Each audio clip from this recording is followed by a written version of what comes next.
बिस्मिल्लाहिर्रहमानिर्रहीम। अस्सलाम वालेकुम नाज़रीन, आप यूट्यूब चैनल देख रहे हैं। मैं इमरान ख़ान हूँ। अपडेट्स आपके साथ शेयर कर देता हूँ। कुछ थोड़ा सा ताख़ीर हो गया इस वीलॉग में, मैं ट्रैवल कर रहा था और चीज़ें फिर भी आपके साथ शेयर करते हैं। सबसे पहले तो ये कि पाकिस्तान तहरीक इंसाफ ने फ़ैसला किया है कि फ़ौरी तौर पर खैबर पख्तूनख्वा के अंदर अपने आप को मजबूत किया जाए और वहाँ पर हुकूमत बनाई जाए। देखें, सिचुएशन सबको नज़र आ रही है। बाकी सारे मामलात अब अदालतों के ऊपर मुनहसर हैं। वफाक में PMLN की हुकूमत बनती है या पाकिस्तान तहरीक इंसाफ की, इसका फ़ैसला नहीं हो सकता जब तक कि अदालतें उन नशिस्तों के ऊपर फ़ैसला ना कर दें जिनमें पाकिस्तान तहरीक इंसाफ का ये कहना है कि उनके उम्मीदवार जीते हैं। और इंडिपेंडेंट मीडिया भी यही बात कर रहा है कि वहाँ पर टका के धांधली की गई है। जो सीटें पाकिस्तान तहरीक इंसाफ के लोग जीत रहे थे वो उनसे छीनी गई हैं। ख़ास तौर पर रावलपिंडी डिवीज़न के अंदर तो बहुत बड़ी तबाही फेरी गई है। अटक की दोनों सीटें हों, चकवाल की दोनों सीटें हों, टैक्सला वाली सीट हो, इस्लामाबाद की 3 सीटें हों या रावलपिंडी शहर की सीटें हैं, ये तमाम वो नशस्तें हैं जिनको पाकिस्तान तहरीक इंसाफ ने जीता है। और जो इब्तदाई रिपोर्ट्स आ रही थी उनके मुताबिक उनको मुबारकबादें भी दी जा रही थी, वो तो जश्न मनाने की कैफियत में जा रहे थे। लेकिन फिर अचानक सारा का सारा सिस्टम डाउन हो जाता है और फिर नवाज शरीफ साहब की नाराज़गी, उनको मनाने के लिए सीटें वापस, और फिर PMLN के जो उम्मीदवारान हैं वो कामयाब होना शुरू हो गए। अभी भी ये सिलसिला जारी है कि जो कामयाब जिन उम्मीदवारों को ठहराया गया है उनकी वक्तन फ़वक्तन गैरत जागती है और वो ये कहते हैं कि किसी किसी की, सबकी नहीं जागती, और वो ये कहते हैं जी हम नहीं जीते, हमें ज़बरदस्ती की जीत हमारे गले में ना डाली जाए।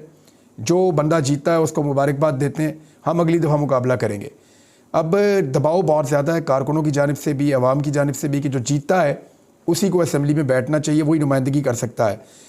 बहरहाल ये पाकिस्तान तहरीक इंसाफ को भी नज़र आ रहा है कि वफाक के अंदर इस वक्त तहरीक इंसाफ के पास जो नशस्तें मौजूद हैं, जो उनके इंडिपेंडेंट हैं, हमायत याफ्ता, वो लगभग 100 के करीब हैं, उससे बल्कि कम है, क्योंकि कुछ इंडिपेंडेंट दूसरे भी हैं। और दूसरी जानिब PMLN जो है वो तकरीबन 75 का फिगर जो है वो वहाँ तक पहुँच गई है, धांधली वांधली करके सीटें छीन छान के। पाकिस्तान पीपल्स पार्टी भी है और वो भी हुकूमत बनाने की तरफ जा रहे हैं। शहबाज शरीफ ने कुछ लोगों से मुलाकात की है जो इंडिपेंडेंट जीते थे। ये वो नहीं है जो पाकिस्तान तहरीक इंसाफ के इंडिपेंडेंट थे, कुछ अलग से भी इंडिपेंडेंट बहुत छोटी सी तादाद में एक मौजूद हैं। तो 4-5 लोगों से शहबाज शरीफ साहब मिले हैं और उनको शमूलियत की दावत दी है कि वो PMLN के अंदर आएँ, क्योंकि PMLN के बकौल उनकी हुकूमत बनने जा रही है। अब मामला ये है कि पाकिस्तान तहरीक इंसाफ को वफाक का तो नज़र आ रहा है कि अगर अदालत उनको इंसाफ देती है और उनकी जो 60-70 सीटों के ऊपर डकैती एक मारी गई है, जिसमें 40 सीटें तो सीधी सीधी वो डाल देते हैं PMLN के खाते में। मैंने आपको बताया कि NA 56 से लेकर NA 65 तक की जो 19 नशस्तें हैं, ये तो सीधी सीधी धांधली है और फ़ौरन वापस मिलनी चाहिए। अभी मज़ीद कुछ नशस्तों के ऊपर इंतखाबी नताइज को रोक दिया है इलेक्शन कमीशन ऑफ पाकिस्तान ने, तो वफाक का फ़ैसला तो होगा बाद में। ये खबर मैं आपको बाद में देता हूँ। जहाँ तक जिक्र है पंजाब का, वो भी सेम कंडीशन है। यानी पाकिस्तान तहरीक इंसाफ का ये कहना है कि उनकी सीटें 200 से भी ज़ायद थीं पंजाब में और वो 2/3 अक्सरियत के साथ जीत रहे थे, बल्कि इससे बड़ी उन्होंने अक्सरियत दी थी। PMLN के उम्मीदवारों को कामयाब करवाया गया है ज़बरदस्ती नताइज को रोकने के बाद। ये सेम कंडीशन है या सेम सूरत हाल है जो वफाक के अंदर है, वही सूरत हाल जो है पंजाब में भी है। ये मामलात भी अदालतों के अंदर जा रहे हैं और अदालतें सुन रही हैं, इलेक्शन कमीशन में जा रहे हैं। देखना ये है कि वहाँ इंसाफ मिलता है या नहीं मिलता। तो जब तक ये चीज़ें देखनी है तब तक खैबर पख्तूनख्वा को तो कवर करना पड़ेगा। खैबर पख्तूनख्वा में इससे पहले कि लोग बैग्स लेके निकल जाएं और ख़रीदो फ़रोख्त शुरू हो जाए, लोगों को लोटा बनाने का आगाज़ किया जाए, क्योंकि अगर वहाँ लोटे भी बनाने हैं तो बहुत बड़ी तादाद में बनाने पड़ेंगे, क्योंकि इमरान खान साहब को लोगों ने इतने वोट डाले हैं कि खैबर पख्तूनख्वा में आज तक इतनी बड़ी अक्सरियत नहीं हासिल हुई जो इमरान खान साहब को हासिल हो गई है। अब खैबर पख्तूनख्वा में वो मखसूस नशस्तों के बगैर भी हुकूमत बना सकते हैं, कंडीशन यहाँ तक पहुँच गई है। सिंपल मेजॉरिटी से आगे बात चली गई है, मखसूस नशस्तों के बगैर। ये है वहाँ पे सूरत हाल। तो उधर हुकूमत बनाने के लिए उन्होंने एक इजलास तलब किया पाकिस्तान तहरीक इंसाफ ने। होगा ये कि ये पहले कुछ नामों के ऊपर गौर करेंगे। जो नाम अब तक ज़राए के मुताबिक सामने आ रहे हैं उसमें एक अली अमीन गंडापुर का नाम है, एक मुश्ताक गनी साहब का नाम है और एक ताज मोहम्मद साहब का नाम है। ये वो लोग हैं जो इमरान खान साहब के बड़े वफ़ादार हैं। इन्होंने बुरे तरीन हालात में इमरान खान का साथ नहीं छोड़ा, और चाहे मुश्ताक गनी हो, चाहे ताज मोहम्मद हो या अली अमीन गंडापुर, तो आपके सामने है उनकी गिरफ़्तारी के मनाजिर क्या थे, फिर किस तरीके से उनके ऊपर जुल्म किया गया, उनकी फ़ैमिली के ऊपर किया गया, उनकी तमाम चीज़ों को तबाह कर दिया गया, उनके घरों पे, उनके डेरों पे छापे मारे गए, किस तरीके से उन्होंने कितने मुश्किल हालात को देखा और अभी तक वो संभल नहीं पा रहे। लेकिन इंतखाबात उन्होंने जीत लिए हैं। तो अली अमीन गंडापुर के ऊपर इमरान खान साहब ने हमेशा खैबर पख्तूनख्वा के मामलात हों या इंतखाबी मामलात हों या एहतजाजी मामलात हों, उन पे हमेशा ट्रस्ट किया है। तो देखना ये है कि इमरान खान साहब किसका नाम लेते हैं, क्योंकि जब पार्टी फ़ैसला करेगी तो फिर ये फ़ैसला जाएगा इमरान खान के पास और इमरान खान साहब फिर फ़ाइनल बताएंगे किसको बनाना है वज़ीर आला खैबर पख्तूनख्वा। फिर वो शख्सियत जो है उसका नाम बैरिस्टर गौहर साहब, जो इस वक्त इमरान खान साहब की तरफ से नामज़द करदा चेयरमैन पाकिस्तान तहरीक इंसाफ के उम्मीदवार थे, इलेक्शन तो ख़त्म हो गया उनका, लेकिन वही इस वक्त पार्टी को रन कर रहे हैं बाहर बैठ के इमरान खान साहब की गिरफ़्तारी के बाद से। तो बैरिस्टर गौहर साहब फाइनली अनाउंस करेंगे वज़ीर आला खैबर पख्तूनख्वा के नाम का। और फिर अली मोहम्मद खान की एक और ख़ूबी यह है कि ये अपने उम्मीदवारों को कंट्रोल करने की सलाहियत रखते हैं, यानी जो इनके लोग जीते हैं ये उनको इकट्ठा कर सकते हैं और उनको भागने नहीं देंगे, उनको अपने साथ जोड़ कर रखेंगे। फिर उनकी ज्वाइनिंग कराना, वापस पाकिस्तान तहरीक इंसाफ में किस तरह लेकर आना है, वो एक पूरा फार्मूला है। मैंने आपसे शेयर किया था कि तहरीक इंसाफ पहले तो ख़ुद कोशिश करेगी कि बतौर पार्टी तहरीक इंसाफ रिवाइव हो जाए। अगर तहरीक इंसाफ बतौर पार्टी खुद रिवाइव हो जाती है, वापस आ जाती है कानून के मुताबिक, तो सारे लोग जो आज़ाद जीत कर आए हैं तो वो उसका हिस्सा होंगे। और अगर ऐसा नहीं होता तो वो PTI को ज्वाइन भी कर सकते हैं। और अगर ऐसा भी नहीं होता तो फिर पाकिस्तान तहरीक इंसाफ के तमाम आज़ाद उम्मीदवारान किसी और पार्टी के अंदर ज्वाइनिंग देंगे और फिर उस पार्टी के ज़रिए से मखसूस नशिस्तें भी हासिल की जाएंगी। बाद में उस पार्टी को पाकिस्तान तहरीक इंसाफ में ज़म किया जा सकता है।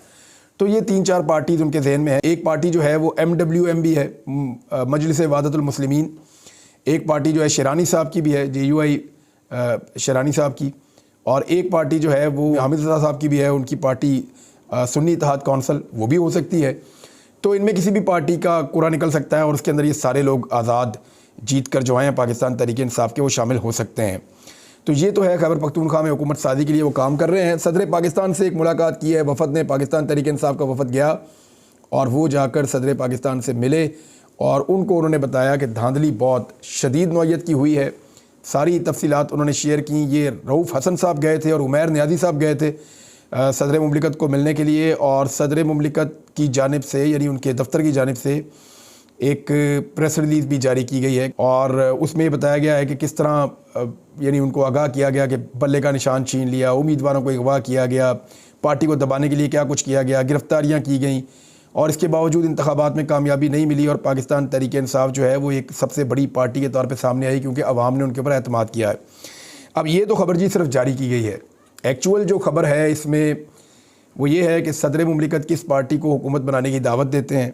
ये एक बड़ा सवाल है क्योंकि PMLN जो है वो सेकंड लार्जेस्ट पार्टी बना दी गई है, अव्वल तो वो थी नहीं।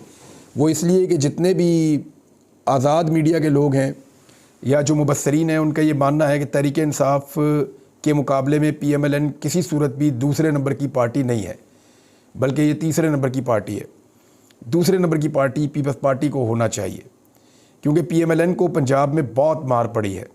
रिपब्लिक पॉलिसी वाले ये कह रहे हैं कि जो टोटल सीट्स हैं उनके अपने अंदाज़ों और तखमीनों के मुताबिक जो उन्होंने फॉर्म 45 के ज़रिए से लगाया है, PMLN 18 से 23 सीटों पर जीती है फॉर्म 45 के मुताबिक, और 25 सीटें भी आप करें तो पीपल्स पार्टी से तो आधी हैं ना, लेकिन उस पार्टी को 3 गुना सीटें दे दी गई सिर्फ मियां नवाज शरीफ साहब को एक मरतबा फिर इक़्तिदार का झूला देने के लिए। मियां साहब जो हैं उनके अंदर इतना भी समझ नहीं आ रही उन्हें कि इस इक़्तिदार की खातिर वो अपनी पूरी ज़िंदगी की सियासत को दागदार कर रहे हैं। यानी सराजुल हक साहब से सीख लें।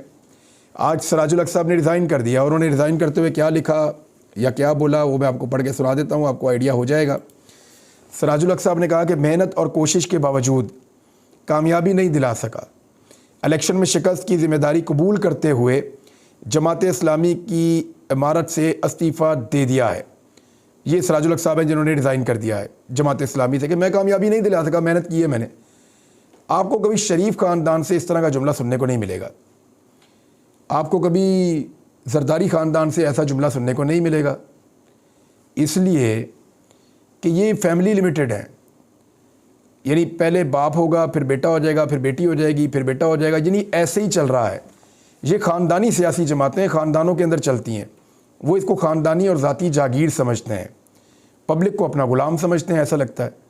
तो सराजुल हक साहब ने जो है वो इस्तीफ़ा दे दिया। जहांगीर तरीन साहब को जो है वो इस बात का एहसास हुआ कि उन्होंने बहुत बड़ी गलती कर दी है और अवामी गुस्सा उनको दिखाई भी दे गया। अब कुछ लोग ये कह रहे थे कि जहांगीर तरीन साहब चाहे दोनों सीटें हार चुके हैं, लेकिन उनको अकोमोडेट किया जाएगा और आने वाली हुकूमत में जहांगीर तरीन का हिस्सा होगा और वो उस हुकूमत के अंदर काम करेंगे। ये कुछ लोग ख़बरें दे रहे थे, लेकिन जहांगीर तरीन साहब ने कहा जी मैं सियासत ही छोड़ के जा रहा हूँ। यानी 2 सीटों से वो इलेक्शन लड़े जहांगीर तरीन साहब। पूरा निज़ाम पागल हुआ था, कभी इसको उठा, कभी उसको उठा, कभी उसको गिरफ़्तार कर। वो खातून उनके घर से बरामद हो रही है। यानी इतना जुल्म और इतनी बर्बरियत की जहांगीर तरीन ने, और इनका बेटा इनको डिफेंड भी कर रहा था। वेरी अनफॉर्चुनेट, बड़ी बदकिस्मती की बात है कि आजकल के नौजवान जो हैं वो इस तरीके से अपने वालिद के गलत कारनामों को डिफेंड वो कर रहा है बच्चा। बहरहाल जहांगीर तरीन जो है वो दोनों सीटों के ऊपर बुरी तरह नाकाम हुआ। ये वो शख्स है जो ये क्लेम करता था कि इसने इमरान खान को वज़ीर आज़म पाकिस्तान बनाया। यानी बहुत बड़ा बोल बोला कि मैंने बनाया इमरान खान को वज़ीर आज़म पाकिस्तान। तो आज आप देखिए कि इमरान खान के 2 कारकुनों से ये शख्स इलेक्शन हार गया, और हारने के बाद इसको अच्छी बात यह है कि समझ आ गई कि अब आवाम मेरी शक्ल नहीं देखना चाहती, तो मुझे अपनी शक्ल गायब करनी चाहिए। लिहाजा जहांगीर तरीन ने इस्तेहकाम पाकिस्तान पार्टी के अरकान के लिए नेक ख्वाहिशात का इजहार किया। 2 तो अरकान बचे हैं उसके अंदर, बाकी तो सारी इलेक्शन हार गए। तो उन्होंने कहा कि मैं जी चेयरमैनशिप से इस्तीफ़ा दे रहा हूँ और सियासत से किनारा कशी कर रहा हूँ और सबका शुक्रिया अदा करता हूँ। 2 नशिस्तों में इन्होंने इलेक्शन लड़ा था, दोनों ये हार गए, और अब इन्होंने अपनी इज़्ज़त बचा के निकलना गवारा किया है। क्योंकि जहांगीर तरीन को भी ये नज़र आ रहा है कि ये सेटअप चलेगा नहीं। वो समझदार है, उन्हें समझ आ गई है। परवेज़ खटक साहब को अभी तक नहीं समझ आई। वो ये कह रहे हैं कि मैं छुट्टी पे जा रहा हूँ, कुछ अर्सा आराम करना चाहता हूँ, लेकिन कोई ये ना समझे कि मैंने सियासत से किनारा कशी कर ली है। मैं सियासत में भी रहूँगा और अपनी पार्टी को भी संभालूँगा, मैं वापस आऊँगा।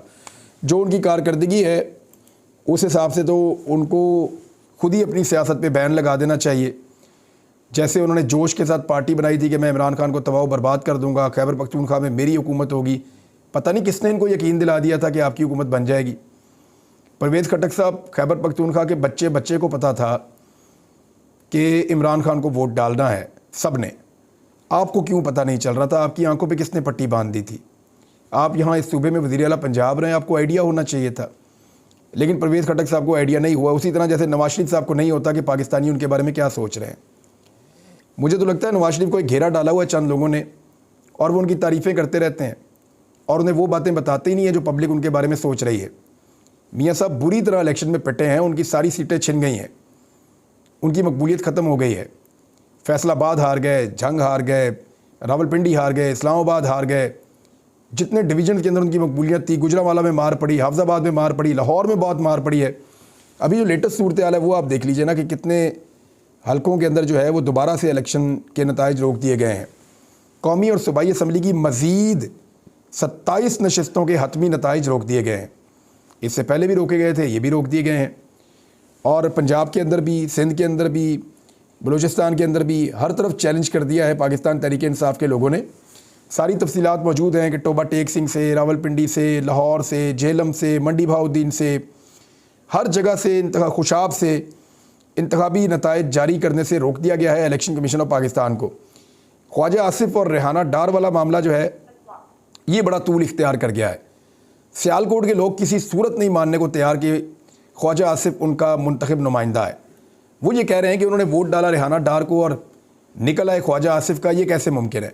फार्म 45 के मुताबिक रेहाना डार साहिबा बहुत बड़ी लीड के साथ जीत रही थी और अचानक एक जादू हो जाता है और ख्वाजा आसिफ साहब जीत जाते हैं। वैसे ख्वाजा आसिफ साहब पिछली मरतबा भी एक जादू से जीते थे और उन्होंने बताया था कि उन्होंने एक व्हाट्सएप कॉल की थी, व्हाट्सएप के ऊपर रब्ता किया था उस वक्त के आर्मी चीफ जनाब कमर जावेद बाजवा साहब से, और उसके बाद वो इलेक्शन जीत गए थे।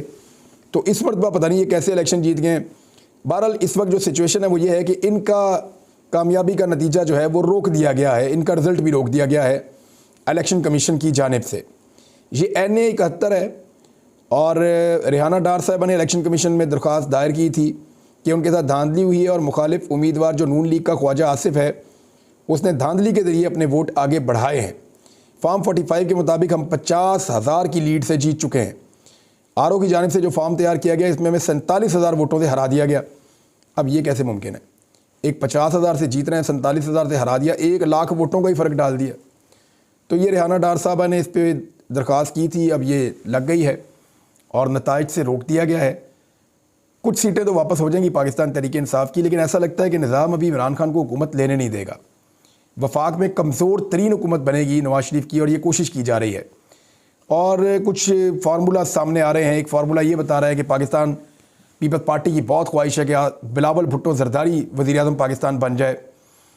अगर बिलावल भुट्टो जरदारी को पाकिस्तान का वज़ीर आज़म बनाना है ना, तो बनाने वालों की अक्ल और सोच पे मातम ही किया जा सकता है, इसके अलावा और कोई समझ नहीं आ रही।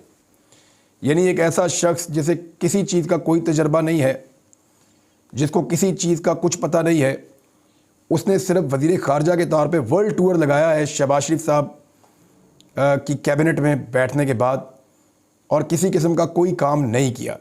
एक काउंसलर होने का भी उसका आज तक का तजर्बा नहीं है। उसको उठाकर डायरेक्ट वज़ीर आज़म पाकिस्तान बना दिया जाए तो ये पाकिस्तान जैसे मुल्क के साथ इससे बड़ी ज़्यादती हो नहीं सकती। नवाज शरीफ जो है उनको सदर बनाने का कहा गया है, उसमें एक फ़ायदा हो जाएगा नवाज शरीफ का कि वो कौमी असम्बली की नशिस्त को छोड़ेंगे। जहाँ यास्मीन राशिद साहब इलेक्शन जीती थी तो मियाँ साहब की जान छूट जाएगी और वहाँ दोबारा इलेक्शन हो जाएगा। वहाँ कोई भी इलेक्शन अब यास्मीन राशिद से नहीं जीत पाएगा। जिस तरह के हालात का उन्होंने सामना किया और जो उस हल्के की कंडीशन है, बहुत मुश्किल दिखाई देता है। अब आखिरी खबर मैं आपको बता दूं, उसके बाद फिर अगले वीलॉग में जाएंगे। एक और गैरत का एक बड़ा वाक़या पेश आया पाकिस्तान में, और नॉर्मली ऐसी चीज़ें हों तो पाकिस्तान में अब अजीब लगता है। हाफिज़ नईमुर रहमान का ताल्लुक जो है वो जमात इस्लामी से है, तो उन्होंने एक बड़ा दबंग ऐलान किया है और उन्होंने प्रेस कॉन्फ्रेंस करते हुए कहा कि हम जहाँ से जीते थे वहाँ से हमें हरा दिया गया है। मुझे सूबाई असम्बली पे 30,000 वोट मिले थे, धांधली करके 26,000 कर दिया गया था। हमने एहतजाज किया तो हमें इलेक्शन कमीशन ने दोबारा 30,000 कर दिए। उन्होंने कहा जी मेरे से ज़्यादा वोट पाकिस्तान तहरीक इंसाफ के आज़ाद उम्मीदवार ने लिए हैं, लिहाजा ये नशिस्त मैं छोड़ रहा हूँ। ये नशिस्त पाकिस्तान तहरीक इंसाफ के आज़ाद उम्मीदवार की है। मैं इतना ज़रफ़ रखता हूँ कि मैं ये सीट ना लूँ। तो ये तो गैरत वाली बातें हैं, और ये बातें गैरत वाले लोग ही समझ सकते हैं, और बिला वजह टकरे मारने का फ़ायदा नहीं है। जिन्हें नहीं समझ आएगी उन्हें नहीं समझ आएगी। स्टॉक एक्सचेंज में बहुत तेज़ी से मंदी हुई है, ये बड़ा अनफॉर्चुनेट है, क्योंकि जिस तरह के हालात पाकिस्तान में इस वक्त बने हुए हैं, ऐसे हालात में चीज़ें मज़ीद ख़राबी की तरफ जाएंगी। और जिस तरह की हुकूमत पाकिस्तान में बनाने की तैयारी की जा रही है कि अगर बिलावल ने वज़ीर आज़म पाकिस्तान बनना है, या शहबाज शरीफ ने ही दोबारा बनना है, या नवाज शरीफ जैसे लाडले को दोबारा ला के कौम के ऊपर मुसल्लत करना है, जो 6-6 दफ़ा 5-5 दफ़ा हुकूमतें ले चुके हैं, तो फिर इस मुल्क का अल्लाह हाफिज़ है। और ये लोग जो पहले तबाहियाँ फेर चुके हैं वही दोबारा फेरेंगे। और पहले तो कुछ ना कुछ इनके साथ अवामी एतमाद होता था, अब तो अवाम ने भी इनको रिजेक्ट कर दिया है और इनको किसी किस्म का अवामी एतमाद हासिल नहीं है। ये सिचुएशन ज़्यादा वर्स हो जाएगी, खुदा न खास्ता इकॉनमी के हालात ज़्यादा वर्स हो जाएंगे, ज़्यादा ख़राब हो जाएंगे, और पाकिस्तान में महंगाई की खौफनाक वेव भी आ सकती है। ये है जी सिचुएशन। इमरान खान साहब के बारे में आलमी मीडिया में बड़ी ज़बरदस्त एक रिपोर्ट छपी है, वो आपके साथ शेयर करता हूँ। लेकिन बुरी खबर ये है कि बिजली की कीमतों में एक मरतबा फिर इजाफ़ा कर दिया गया है, और यानी अगले 3 माह के लिए बिजली की कीमत में 4 रुपये 40 पैसे का इजाफ़ा मुतवक्के है। और वो कह दिया गया कि जी ये इजाफ़ा कर दिया जाए बिजली की कीमत में। निगरान हुकूमत है, जाते जाते एक और टीका लगा जाएगी पाकिस्तानियों को, और पाकिस्तानियों को तो बार बार ऐसा टीका लगा है गुज़िश्ता 2 साल में कि पाकिस्तानियों की कमर ही सीधी नहीं हो रही। और पाकिस्तानियों ने अपना फ़ैसला जो सुनाया, वो फ़ैसला सुनने से भी इनकार कर दिया, कानों में उंगलियां ठूंस कर पाकिस्तान के निज़ाम ने। लेकिन मेरे ख़्याल में ये ज़्यादा देर चलेगा नहीं। अल्टीमेटली पाकिस्तान की आवाम के सामने सरेंडर करना पड़ेगा, और यही पाकिस्तान के आगे बढ़ने का रास्ता है। अब तक के लिए इतना ही। अपना ख्याल रखिएगा, अपने इस चैनल का भी। अल्लाह हाफ़िज़।